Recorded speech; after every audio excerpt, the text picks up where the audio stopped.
Kalau Anda bisa ngontrol lapar, maka Anda bisa banyak kontrol yang lain gitu kan. Kata kunci itu, sehingga apa? Baik, kalau sering saya sampaikan, kapan waktu makan terbaik? Waktu makan terbaik, kalau kita nanti bahas bagaimana sains menjelaskan itu dan bagaimana Nabi menjelaskan itu, maka waktu makan terbaik adalah saat matahari terbit dan sebelum matahari tenggelam.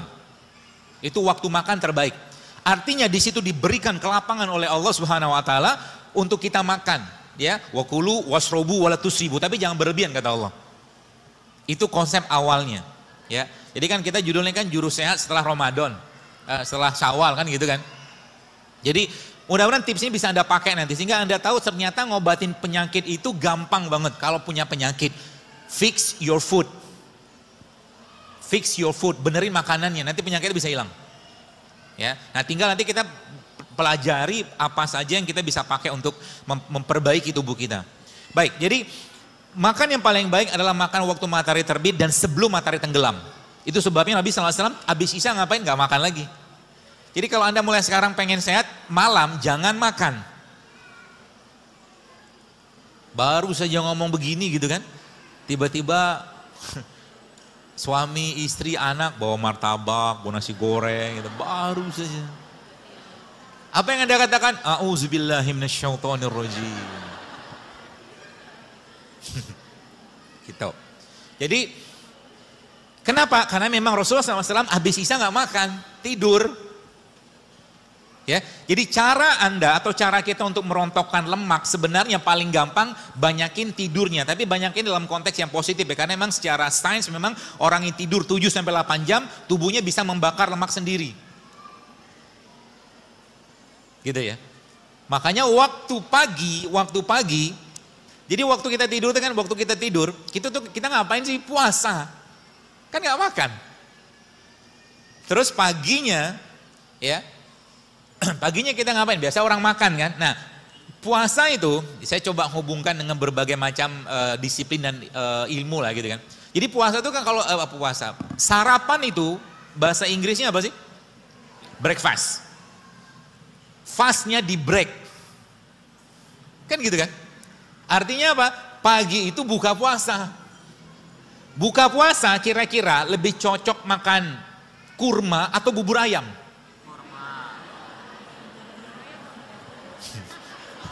Pengennya kurma dok, tapi kenyataannya bubur ayam.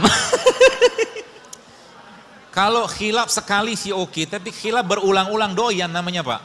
Khilafnya istiqomah dok. Jadi dari sini kita paham dan itu nanti mulai masuk, kita mulai paham nanti bagaimana cara ngatur makan. Ya, karena emang kata kuncinya atur makanannya. Ya, dari apa yang Nabi sampaikan dan bagaimana sains menjelaskan tentang itu gitu kan. Jadi secara umum Nabi itu contohnya, jadi Nabi itu apa? Rasulullah SAW Al-Quran berjalan, apa yang beliau kerjakan itu Al-Quran semua base-nya. Dan wahyu dari Allah Subhanahu Wa Taala kan gitu. Sehingga nanti kita mencontoh Nabi itu ya apa yang beliau kerjakan dan ada pada Al-Quran itulah bagian dari ya mungkin bahasa keren sekarang Tibun Nabawi gitu kan. Tapi bahasa lain saya kan jurusnya Rasulullah. Ya sekarang lagi heboh-heboh banget tuh. Ya, jadi bagaimana kita mengikuti perilaku Nabi mulai dari bangun tidur sampai mau tidur lagi itulah yang kita kerjakan tiap hari gitu kan.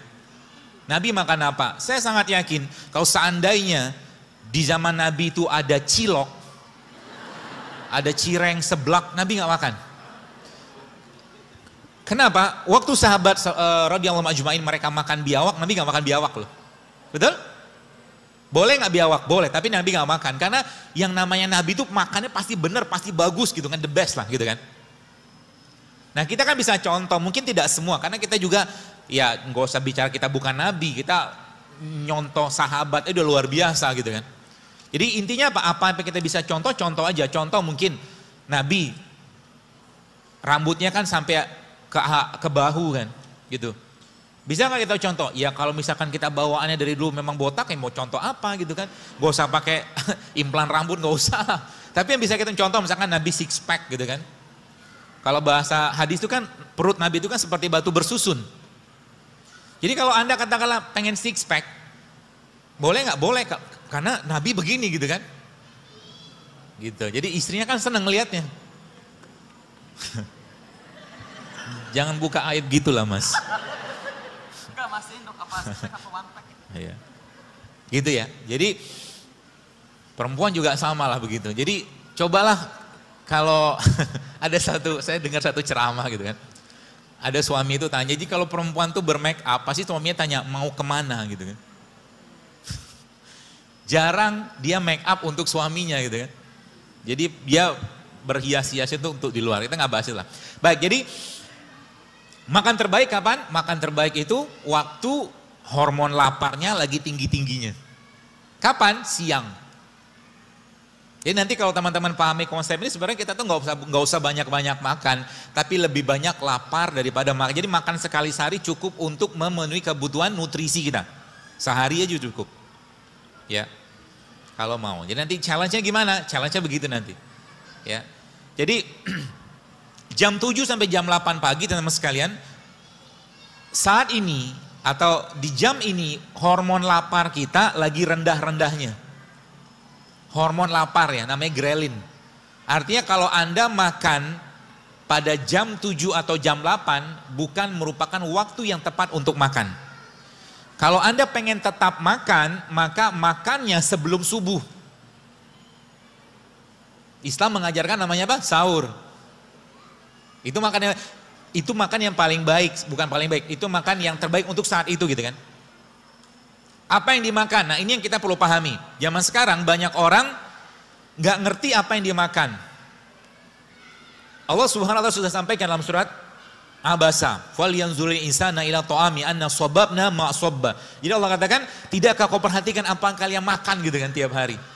Contoh gini. Teman-teman pernah berpikir nggak ketika kita makan apa ya? Gorengan lah yang paling gampang. Ya saya tidak anti gorengan sih ya, tapi saya jarang makan gorengan. Ya, di depan gorengan saya tidak akan caci gorengan, tapi saya tidak makan karena adabnya begitu. Kan gorengan nggak ada sekarang. Saya ngomong tentang gorengan gitu kan. Jadi jangan bilang oh dokter mencaci makanan, nggak ada makanannya. Saya ceritain tentang mereka gitu loh. Sekarang. Dan kita harus tahu juga. Kenapa harus tahu? Karena memang gini. Kita bicara misalkan gini, kalau Anda paham ini maka nanti Anda akan mulai mikir apa yang mau Anda makan. Kenapa? Ketika Anda makan sesuatu maka pilihannya yang dimakan itu jadi bibit penyakit atau jadi sesuatu yang menyehatkan kita gitu loh. Dan Anda sudah jadi di sini nafsunya bermain. Contoh, Anda disuguhin buah, Anda disuguhi gorengan. Kalau Anda pilih atau kita pilih nafsu yang lebih utama maka kita akan pilih gorengan, betul? Tapi kalau kita pakai akal kita, pakai iman kita, maka kita akan pilih buah. Gitu. Kalau udah sampai pada begitu, maka apa yang terjadi tiap hari itu kita akan seperti itu. Yang dimakan tuh benar terus gitu kan. Kenapa? Karena kemarin ada teman yang nge-WA saya. 10 tahun yang lalu, saya sudah pernah tulis di Twitter, zaman Twitter. Saya bilang, suatu hari kelak Indonesia ini akan kebanjiran autoimun. Kalau pola makan masih kayak begini, ternyata benar sekarang. Autoimun kan luar biasa sekarang. Lupus lah, rematik lah, banyak banget. Gara-gara apa? Gara-gara orang nggak ngerti apa yang dia makan. Orang kampung zaman dulu nggak ngerti sosis, Pak. Betul? Orang kampung dulu nggak ngerti nugget loh. Orang kampung dulu nggak ngerti makanan atau minuman kemasan. Mereka minumnya air kelapa. Kan gitu. Tapi sekarang yang dimakan mereka apa? Sebagian besar sudah kemasan semua. Kata kunci pertama mulai sekarang, avoid processed food. Jadi kalau Anda mau sehat mulai sekarang, hindari semua makanan yang diolah. Jadi kalau Anda pengen makan makan bakso, boleh nggak? Boleh sekali-sekali. Tapi Anda makan bakso itu pengen makan dagingnya, tepungnya, atau rasanya. Kalau Anda pengen makan dagingnya, maka makan daging, bikin sup ikan, bikin apa gitu loh. Tapi kalau Anda pengen makan rasanya, maka kita sudah kecanduan. Nah, ini saya sampaikan berulang-ulang. Bagi Anda yang ada kalimat ini keluar dari lisan Anda mengatakan, kalau saya tidak minum kopi pagi-pagi, saya pusing, maka Anda sakau seperti orang narkoba. Jadi makanan itu juga bisa memberikan kecanduan seperti halnya obat dan alkohol. Sama dia. Kalau pagi-pagi saya tidak minum teh, maka saya bisa lemes. Kalau udah kayak begini kata-kata yang keluar, maka bisa dipastikan kita sudah, kalau bahasa saya sudah sakau, udah kecanduan dengan makanan atau minuman tadi. Ya, maka dari sini kita akan belajar bagaimana cara mengatasinya. Dan Yang penting sih pola sebenarnya. Kalau polanya paham, nanti teman-teman bisa memilih-milih apa yang harus dimakan, apa yang harus diminum. Ya, jadi kunci pertama adalah bahwa semua isi badan kita ini yang ngolah siapa? Yang ngolah perut kan? Yang ngolah perut. Maka kata kuncinya ada di perut. Kalau kita bicara di perut teman-teman sekalian, maka ada 3 poin yang Anda perlu pahami di perut. Perut itu obatnya apa? Puasa, yang pertama. Perut itu obatnya apa? Prebiotik, yang kedua. Perut itu obatnya apa? Probiotik. Apakah Nabi mengajarkan atau menyampaikan ini? Tidak secara spesifik.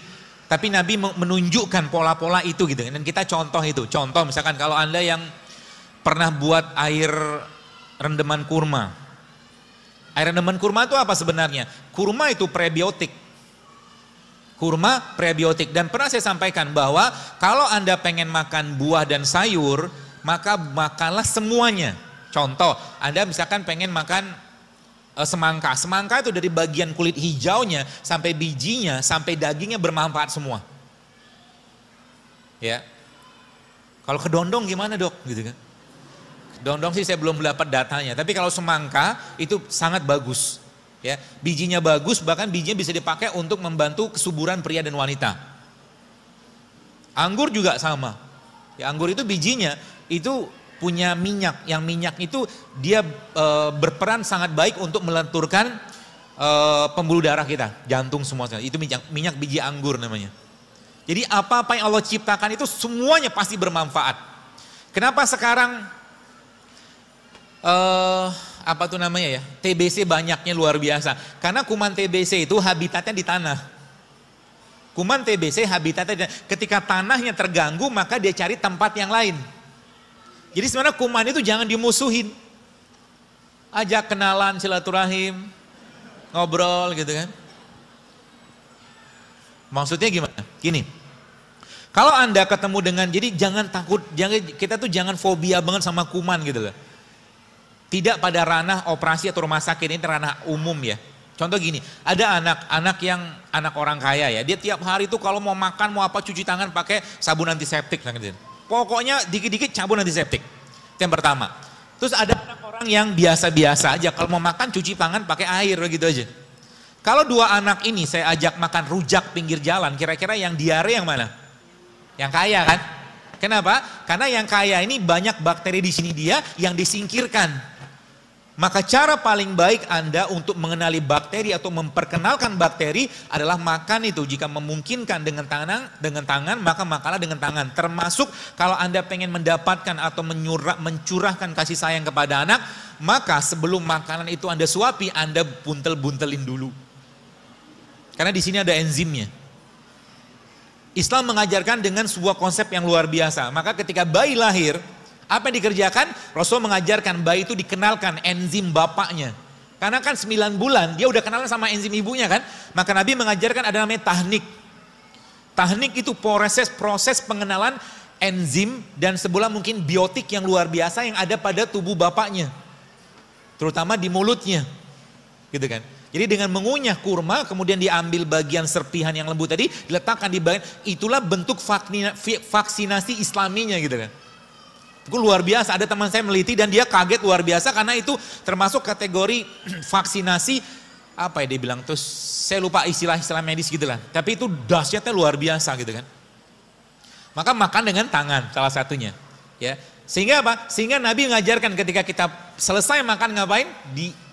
Di mut kan, dijilat. Kalau nggak salah pernah ada videonya. Saya pernah share waktu itu kalau nggak salah hashtagnya enzim JSR. Jadi ada satu video yang ketika tangan kita ini dilihat secara mikroskopik ternyata banyak banget biotiknya di sini. Yang kalau dia dicuci dia bisa hilang, dia bisa pergi. Ya, maka jangan berikan atau jangan sering musuhin mereka dengan memberikan bahan kimia.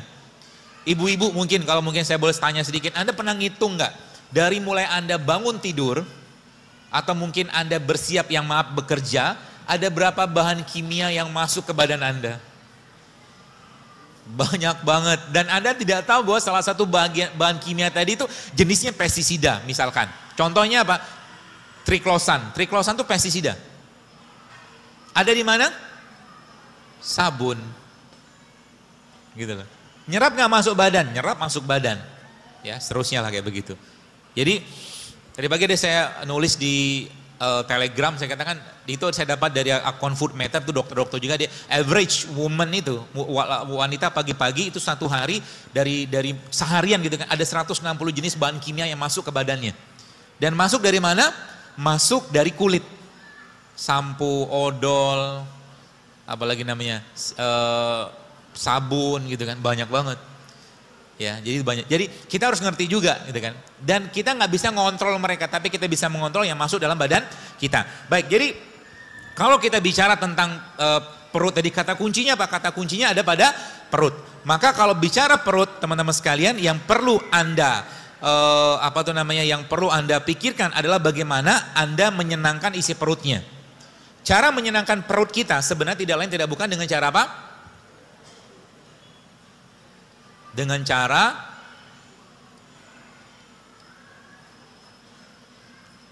apa? Dengan cara ini. Jadi mulai sekarang, saran saya sih ya, mulailah lebih sering laparnya daripada kenyangnya. Mulai sekarang. Terutama bagi Anda yang pertama. Ada rulesnya sebenarnya. Rules pertamanya adalah Anda yang berat badan Anda di atas rata-rata, which is itu overweight atau obese.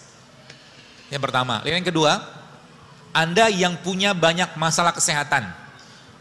Mark Twain katakan, dia kata a little starvation, dia katakan sedikit lapar itu jauh lebih baik daripada obat manapun. Kenapa? Baik, saya cerita begini. Biar gampang dicerna. Saya punya harimau, contohnya. Contoh-contoh aja, fiktif.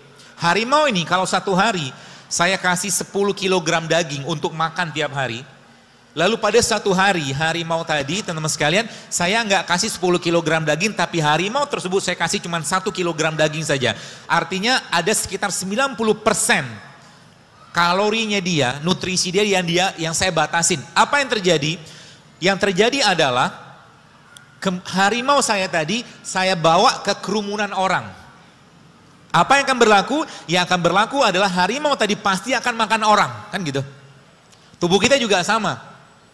Nanti Anda akan mulai paham kenapa olahraga terbaik itu justru malah saat berpuasa. Saat perut Anda lapar, maka olahragalah. Kenapa?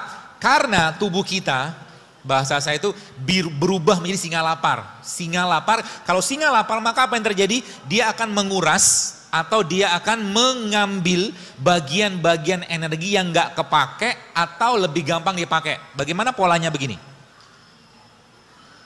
Polanya begini. Ketika kita bicara tentang apa yang masuk dalam tubuh kita, teman sekalian, maka kalau Anda makan nasi itu isinya apa sih? Karbohidrat. Karbohidrat, glukosa. Kalau nggak kepake, maka dia akan dimasukkan atau diubah menjadi namanya glikogen. Oke, diubah menjadi glikogen. Kalau glikogen yang nggak kepake, maka dia akan diubah menjadi lemak. Jadi kalau Anda makan, ada orang tanya, dokter saya kan nggak makan lemak, benar. Tapi Anda makan nasi kan? Karena nasi yang dimakan berubah jadi lemak. Jelas ya? Nah, si lemaknya ini disimpan di mana? Disimpan di liver. Maka kita mengenal ada nama istilah fatty liver. Oke? Nah, ini yang si glikogennya ini disimpan di jaringan. Kalau Anda, saya mengistilahkan ini sebagai freezer sama kulkas. Jadi kalau nanti teman-teman tahu konsep ini sebenarnya banyak penyakit-penyakit seperti PCO, endometriosis, kolesterol bisa hilang dengan ini coba. Asal mau aja. Mau apa? Mau mengikuti polanya. Ya. Nah, jadi kalau kita bicara tentang kulkas atau freezer atau chiller, kalau ibu-ibu atau bapak-bapak nyimpan makanan lebih gampang di defrost. Defrost itu dihilangkan bekunya tadi, produk makanan yang ada di freezer atau yang di kulkas. Kan yang di freezer lebih susah yang di freezer. Jadi freezer itu udah beku banget. Kita butuh berapa lama, berapa banyak atau berapa waktu untuk mendefrost. Nah, tubuh kita juga sama. Jadi ketika seandainya Anda punya penyakit, ini keywordnya ya. Anda punya penyakit yang tidak hilang-hilang juga dengan herbal, dengan apapun obatnya, maka kata kuncinya apa? Lamain puasanya. Paham ya? Lamain puasanya. Dan puasa adalah bentuk yang luar biasa. Ya, dari sebuah bentuk, makanya sebenarnya kalau ada kata-kata dalam surat Al-Baqarah yang kita sering baca di Ramadan, wa in tasumu khairul lakum in kuntum ta'lamun, kata Allah, dan puasa itu jauh lebih baik bagimu jika engkau mengetahuinya. Maka kata kuncinya apa? Kata kuncinya misalkan nih kita puasa. Ini saya kasih langsung clue-nya ya. Anda puasa, misalkan puasa Senin Kamis atau puasa Daud atau puasa Ayam Ubid gitu kan. Sahur jam 4 misalkan. 4 ke 4 sore sudah 12 jam. Jadi 12 jam. Jadi sebenarnya ada quote yang lain. Selama Anda menzolimi atau selama kita menzolimi dan nyampahin badan kita, selama itu pula kita juga puasa harusnya. Kenapa? Mungkin teman-teman gak mikir ya, belum mikir gitu kan. Tubuh kita itu organ yang sangat sensitif. Anda mungkin akan ketemu dengan anak-anak yang tiba-tiba gara-gara makan udang satu potong langsung muncul alergi, ada nggak? Makanan yang kita makan bukan cuma jadi kalori, bukan jadi sel, bukan jadi otot, tapi dia juga akan menjadi bagian dari gen tubuh kita. Artinya apa? Kenapa sekarang banyak laki-laki perempuan ketika mereka sudah menikah, susah punya anak? Karena sebelum menikahnya dia, ngapain? Nyampah kalau bahasa saya.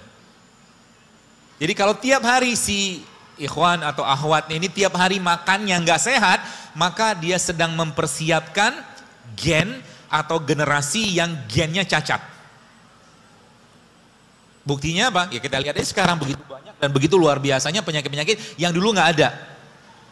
Kemarin saya ketemu dengan pas lagi ke mall, ada keperluan sama istri sama anak-anak, terus ketemu dengan bapak-bapak, ternyata dia ngikut saya di Instagram, jadi dia cerita panjang lebar. Jadi dia itu waktu menikahnya, sebelum menikah dia sudah hidup sehat gitu kan. Kemudian hamil istrinya, sempat keguguran gitu kan, habis itu nyampah. Setelah nyampah itu 3 tahun susah banget punya anak. Itu saya bilang kuncinya di situ saya bilang. Jadi nyampahnya Anda itu membuat semua metabolisme atau semua organ tubuh kita itu bekerjanya akhirnya tidak optimal lagi. Nah ini yang bahasa saya itu spare part. Spare part. Ya tanda kutip gitu kan. Jadi kalau kita bicara tentang tubuh kita ini diberikan Allah spare part untuk mengolah atau mendetoks tubuhnya sendiri. Ya. Jadi jam 4 sampai jam 4 sudah 12 jam. Maka caranya gimana? Caranya teman-teman sekalian, Anda jangan masukin lagi produk makanan, minuman yang dia bisa nangkring di mana? Di kulkas. Maksudnya gimana? Jadi gini, mana kotak saya tadi?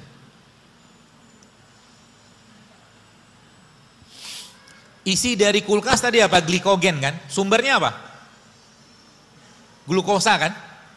Artinya sekarang kalau Anda mau mengakses freezernya atau chillernya, maka kata kuncinya apa? Jangan nambahin lagi beban di sel atau otot kita untuk mengurai glukosa yang masuk. Artinya yang Anda makan, yang Anda minum harus rendah kalori. Paham atau enggak? Paham ya? Contohnya rendah kalori apa? Baik. Kalau Anda minum infusan water atau air infus atau kita sering sebut air nano JSR itu yang infusnya isinya nanas sama infusan yang isinya, nah ini banyak nih peralatan perangnya. Infusan yang isinya nanas dan infusan yang isinya kayu manis itu beda cerita kalorinya. Kalau infusan yang isi nanas tetap ada glukosa di sana, itu sebabnya teman-teman yang kalau pagi Anda minum air infusan tadi, infusan nanas misalkan gitu kan atau semangka, Anda akan kenyang. Anda akan kenyang. Tapi kalau Anda yang Anda makan, yang Anda minum katakanlah pagi-pagi itu misalkan infusannya kayu manis, ketumbar misalkan, atau mungkin jahe, baik itu diseduh atau mungkin di apa namanya di infus gitu, maka Anda mengurangi asupan kalori yang masuk. Paham ya? Karena produk yang dimakan tadi kalorinya rendah. Jadi pagi-pagi itu bagusnya gimana? Pagi-pagi saya katakan sekali lagi kan, pagi-pagi itu sebaiknya mulai sekarang jangan banyak makan. Pagi-pagi. Sarapan itu mulai sekarang jangan banyak makan. Bagaimana kita ngaturnya? Sederhana sekali teman sekali. Jadi pagi-pagi itu sebenarnya Anda bisa mengkonsumsi beberapa jenis produk makanan. Ya, yang dia tidak membebani badan kita. Contohnya apa? Nih, misalkan ini kayak teh hijau, ini saya bawa sampelnya aja. Ini teh hijau. Teh hijau ini kalorinya rendah nggak? Hampir-hampir nggak ada kalori. Jadi Anda pagi-pagi itu minum teh hijau boleh nggak? Boleh. Nanti lapar nggak? Pasti lapar. Tenang aja. Kalau sudah lapar, maka apa yang Anda kerjakan? Biarin aja, karena lapar itu biasanya cuma setengah jam. Habis itu tubuh kita akan berubah menjadi singa lapar. Paham? Jadi singa nanti apa? Tiba-tiba Anda ngukur berat badan, turun sendiri dia. Kenapa? Yang diakses sama singa tadi siapa? Chillernya. Paham ya? Artinya apa? Artinya, dokter kok mirip keto? Ini bukan keto. Tenang aja, ini bukan keto. Saya, ada yang mengatakan, si Zelu Akbar itu katanya fleksitarian. Saya makan daging, kita makan daging karena Rasul makan daging. Kalau keto kan nggak makan buah, makannya buah alpukat doang karena lemak kan. Kalau saya pribadi, ini pendapat saya tidak menyarankan keto tiap hari. Kenapa? Proteinnya luar biasa tinggi. Kalau nggak ada air yang cukup, ginjal kita jebol juga. Ikutin saja bagaimana pola makannya Nabi gitu loh. Bagaimana Al-Quran mengajarkan gitu kan. Jadi pola makan kita apa? Pola makan Al-Quran gitu kan. Ada buah, ada sayur, ada kacang, ada biji gitu loh. Seperti itu. Jadi pagi-pagi kita ngapain? Pagi-pagi Anda atau kita yang dimakan, supaya nanti persiapan siang harinya baik, maka pagi-pagi jangan makan kalori. Kalau Anda tetap pengen makan kalori pagi-pagi, maka cukup 1-2 potong buah. Tapi tidak di jus, tapi Anda makan, kunyah. Caranya begitu, pagi-pagi. Atau kalau enggak, teman-teman makan biji-bijian, kayak begini. Ini kacang. Bubur kacang hijau dok, boleh. Tiap hari nggak boleh. Kalau Anda sekali-kali makan kacang hijau silakan. Tapi karena kenapa? Yang saya dapatkan informasi dari salah satu guru saya, dia katakan kacang hijau itu termasuk estrogenik juga. Estrogenik sama kayak kedelai. Laki-laki, saran saya Anda di sini jangan sering-sering minum susu kedelai. Yang laki-laki ya. Kenapa? Karena hormon testosteron Anda akan didominasi oleh estrogen. Itu. Sehingga nanti apa yang terjadi? Yang terjadi adalah laki-lakinya lack of leadership. Dia akan kekurangan kepemimpinan gitu kan. Lebay. Mood swing. Ibu-ibu sering nggak dapatin laki-laki yang sekarang baperan? Banyak tuh. Baperan gitu kan kayaknya nggak ada semangat juang gitu kan. Dibangunin jadi kan Allah katakan rijalu qawwamuna 'alan nisa kan gitu kan. Laki-laki itu pemimpin gitu kan. Pemimpin tuh gagah gitu kan, nggak lebay. Iya enggak gitu kan. Pemimpin tuh begitu gitu kan. Jadi ini bisa dipengaruhi dari makanan. Jadi kalau tiap hari sang laki-laki tadi makan gorengan, lebay dia. Kok bisa? Bisa. Secara yang saya pahami gitu kan. Karena tepung, ada gulanya, kemudian ada apa lagi itu ya? Ada minyaknya bisa mempengaruhi serotonin yang ada pada usus kita. Kenapa? Moodnya kita dibikin di usus. Moodnya kita dibikin. Maka ada satu istilah namanya good food is good mood. Kalau Anda pengen dapat hari yang bahagia pagi-pagi, maka pagi-pagi jangan makan produk olahan atau produk yang miskin nutrisi. Artinya apa? Kalau Anda pagi-pagi pengen dapat mood yang baik, maka Anda makan yang masih alami. Entah Anda makan buah atau makan kacang kayak begini, atau lebih baik Anda minum kopi tanpa gula. Jauh lebih baik. Kenapa? Moodnya dibikin di perut. Gitu ya. Itu yang pertama.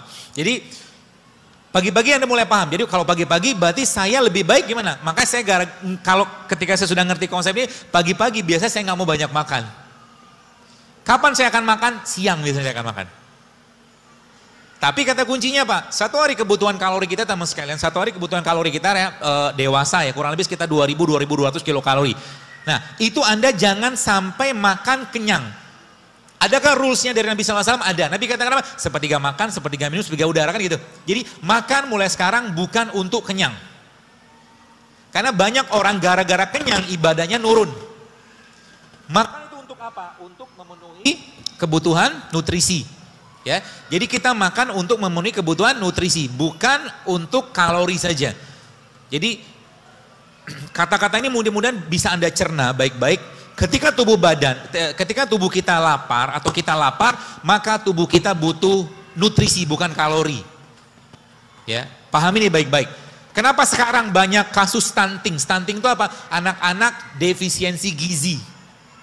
Mulai paham kenapa? Coba lihat, yang dimakan apa sih mereka? Saya kadang-kadang lihat di kampung, saya tinggal di Bekasi gitu kan, saya lihat anak-anak tuh paginya sarapan sudah snack loh. Isinya apa? Penyedap. Sekarang Anda pergilah ke toko, supermarket, beli roti, lihat. Roti itu isinya apa sih?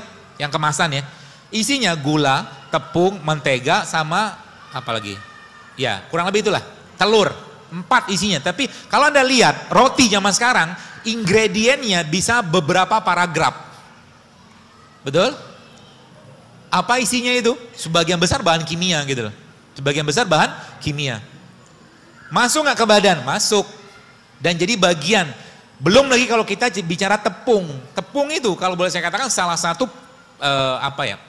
salah satu bahan yang kalau boleh saya katakan mulai sekarang hindarilah sering-sering. Jangan sering-sering makan tepung.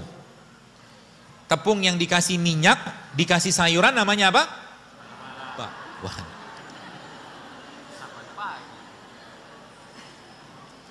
Dari situ nanti teman-teman mulai paham. Kenapa? Nabi mengajarkan kepada kita. Baik, kalau ada makanan yang kita makan, lalu kita ngantuk gara-gara makanan tadi, maka kata kuncinya apa? Kata kuncinya tubuh kita nggak bisa ngolah makanan tadi atau makan yang dimakan miskin nutrisi. Sekarang misalkan Anda makan nasi campur gulai, apalah gulai macam-macam gitu kan. Campur sayuran yang juga pakai santan, biasanya habis makan tuh ngantuk kan? Kenapa? Karena yang dimakan nggak bisa diolah badan. Kalau tubuh nggak bisa ngolah, maka apa yang terjadi? Tubuh minta istirahat. Itu sebabnya kalau bahasa saya tadi, kenapa makan itu terbaik siang hari? Maka Islam mengajarkan supaya makannya baik, supaya tubuhnya siap dengan enzim, maka Rasulullah mengajarkan namanya apa? Tidur siang. Jadi sebelum, katakanlah Anda makan jam 1 nih, setengah 12 tidur dulu untuk mengistirahatkan enzim. Dan Nabi mengatakan apa? Tidur siang itu adalah untuk persiapan malam hari. Gitu. Maka tidur siang, biasakan tidur siang mulai sekarang. Berapa lama? Jangan lebih dari 30 menit. Jangan lebih dari 30 menit. Dokter Hiromisinya salah satu dokter pencernaan di Amerika, dia katakan tidur siang itu perannya salah satunya adalah untuk menguatkan fungsi jantung, kata beliau begitu. Ya, jadi mulai sekarang bagaimana pola-pola itu Anda kerjakan. Lalu,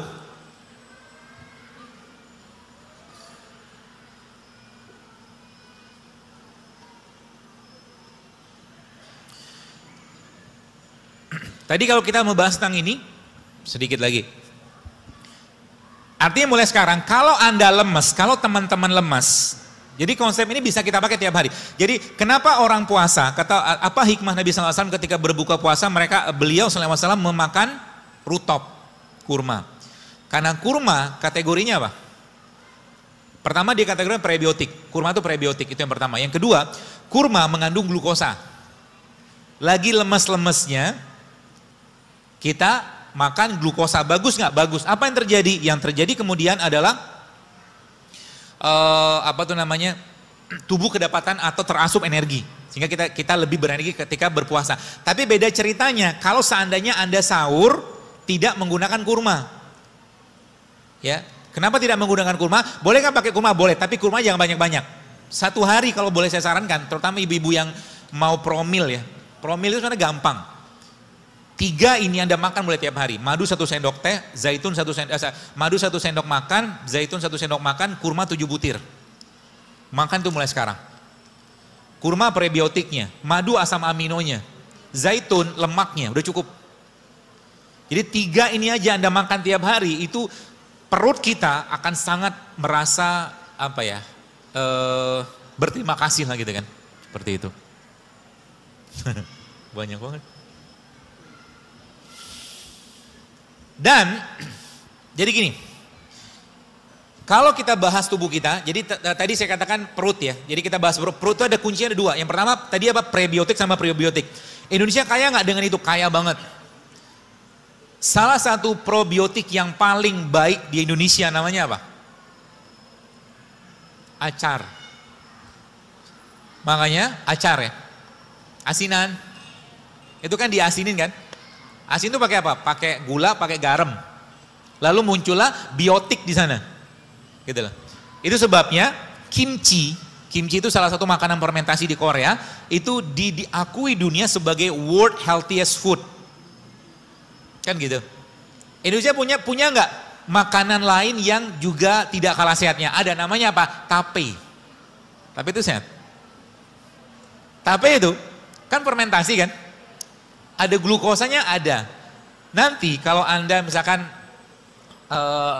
lagi apa ya, perutnya lagi bermasalah, sebenarnya sepotong kecil tape itu bagus banget. Di samping tempe juga bagus. Tempe juga probiotik. Ya. Jadi yang pernah saya share di IG kemarin itu, ketika prebiotik ketemu probiotik, maka bahagianya luar biasa mereka. Sudah ada nyobain belum? Tempe di jus sama kurma. Enak Pak. Kok nyeleneh gini? Ya begitulah nyeleneh. Ya, nyeleneh tapi yang bagus gitu kan. Jadi ketika tempe ketemu kurma, maka Anda sedang mengawinkan prebiotik sama probiotik. Dan gak usah makan banyak-banyak. Jadi pagi-pagi sarapannya udah cukup sebenarnya. Kenapa? Kurma probiotik kan. Ada gula nggak? Ada. Tempe probiotik kan fermentasi. Ada protein? Ada. Jadi ketika kurma ketemu tempe, ada nggak sih? Tuh nggak disiapin ya? Nggak ngomong saya. Nggak apa-apa lah. Lupa pula. Tempe sama kurma. Nggak ada asisten di depan. Jadi ketika tempe ketemu kurma, itu the best. Dan makan tempe itu paling baik dalam kondisi tempe yang mentah. Jadi pagi-pagi sarapannya, kok aneh begini, coba aja kerjain. Nanti seminggu aja Anda kerjakan, Anda akan merasakan badan yang jauh lebih sehat. Serius. Ilmu begini emang gak diajarin di sana, di fakultas gak diajarin. Saya belajar sendiri gitu kan. Mencoba merangkum bagaimana konsep Islam dan bagaimana sains menjelaskan tentang itu. Jadi nanti pagi-pagi, apa yang Anda kerjakan? Yang Anda kerjakan pagi-pagi, Anda minum teh rempah pagi-pagi. Teh rempah itu contohnya apa? Ketumbar, kayu manis, jahe juga termasuk rempah lah ya. Atau mungkin teh kunyit gitu kan. Boleh diimpus, boleh dikasih air panas. Habis itu Anda makan apa? Makan kurma, 3 butir aja. Ya, nggak usah banyak-banyak. Lalu habis itu Anda makan tempe. Jadi nyamilnya tempe sama kurma. Tempenya diapain? Mentah. Kenapa saya lebih sarankan mentah? Karena ada satu ilmu, bukan satu, gini, protein itu rusak dengan pemanasan. Jadi sebenarnya orang yang makan telur di dadar, proteinnya sudah rusak, tapi gizi tetap ada ya. Protein dia sudah namanya denaturasi.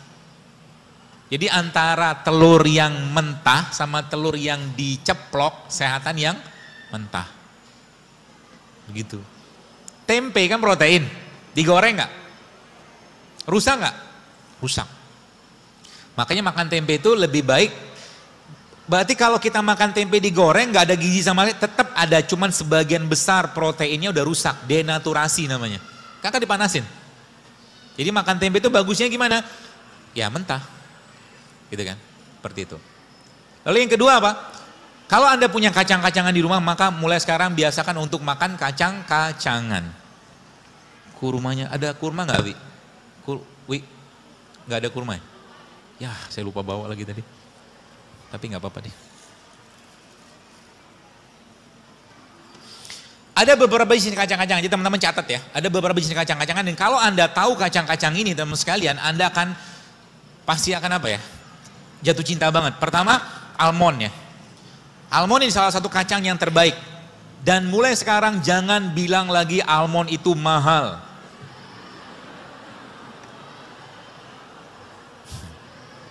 Kenapa? Karena kalau kita tidak mengupgrade isi pikiran kita, sampai kapanpun kita tidak akan bisa beli, serius. Saya kasih tahu sedikit rahasia saya. Saya ya, karena memang saya mendidik mental saya itu bukan mental kerupuk. Kalau saya pengen sesuatu, maka saya langsung ngomong sama benda itu dan ngomong sama Allah. Terutama ngomong sama dalam bentuk doa. Contoh, saya pernah pengen beli jam. Saya pernah ceritain, jam itu sekitar 5 tahun lalu saya pernah pengen beli dan untuk saya harganya lumayan. Saat itu gitu kan. Saya lihat jam itu harganya berapa juta gitu kan. Tapi saya pengen gitu kan. Saya bilang sama Allah, ya Allah tolong murahkan jam ini untuk saya. Begitu. Terus apa yang terjadi? Yang terjadi adalah, tidak ada setahun jam itu bisa saya beli. Begitu terus. Jadi kalau kita, gini, orang yang berdoa dan yakin pada Allah, ya memang dia dalam imannya, dalam hatinya, dalam dirinya memang meyakini bahwa Allah memang maha memberi gitu kan. Makanya Nabi katakan apa? Kalau udah bicara doa, doa itu jangan tanggung-tanggung gitu kan. Saya tanya dan jujur aja jawab. Pernahkah Anda berdoa, ya Allah berikan aku rezeki sebagaimana rezeki yang kau berikan pada Utsman bin Affan dan Abdurrahman bin Auf atau Tolha atau Zubair sehingga saya bisa bersodakoh seperti sodakohnya mereka. Pernah doa kayak begitu? Akhirnya kan di rumah kayak begini aja kan? Doa aja takut gitu kan. Apalagi ada satu, ini joke saya aja gitu kan. Diajakin kaya misalkan gitu kan, diajakin kaya gitu kan, luar biasa takut. Maaf dok, gak bisa. Nenek saya miskin, kakek saya miskin, ini contoh aja ya. Orang tua saya miskin, kalau saya kaya ini merusak tataran kemiskinan keluarga saya gitu. Contoh aja, joke aja. Ya, kenapa bisa begitu? Makanya kalau bicara doa jangan tanggung-tanggung gitu loh. Apa mahalnya kacang almond bagi Allah gitu kan? Ya mungkin boleh saya katakan dulu juga saya enggak beli kacang almond, katanya mikir juga tanda kutip, bukan saya mengatakan mahal, bukan. Tapi saya mikir buat apa? Tapi sekarang akhirnya kacang almond itu terus datang ke rumah saya hampir tiap saat gitu kan. Ada orang kirim segala macam gitu loh. Kurma, sekarang saya nggak beli kurma. Dikirimin terus kurma gitu kan. Gara-gara apa? Mungkin saya pikir gara-gara saya mempromosikan produknya Allah gitu kan. Nggak habis-habis loh. Kurma, rutop segala macam dikirimin terus gitu kan. Saya bilang, bahkan saya ada beberapa toko itu saya bilang tolong jangan kirim lagi ke saya. Saya bilang saya mau bayar. Karena saya bukan mental gratisan saya bilang.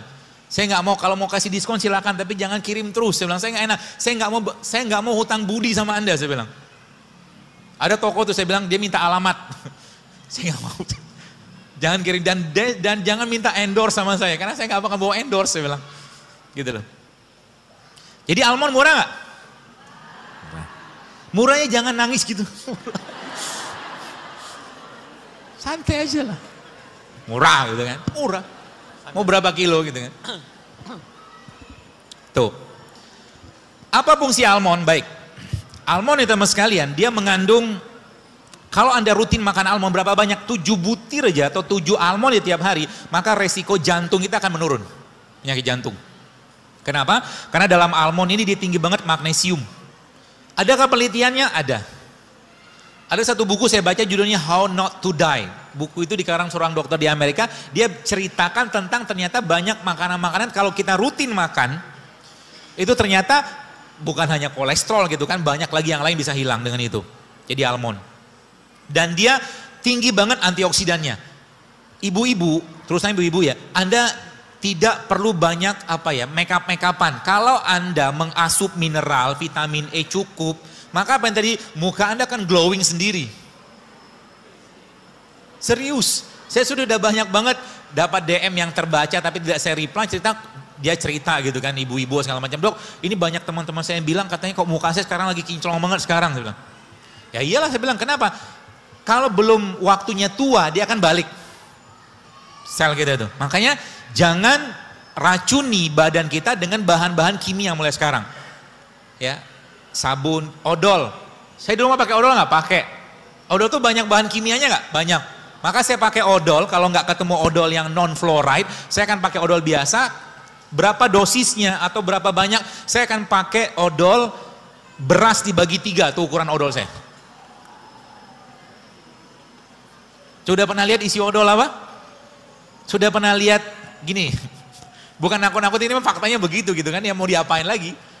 Di Amerika odol itu ada peringatan. Peringatannya apa? Jika tertelan anak-anak maka segera hubungi pusat penanganan keracunan setempat, CDC namanya.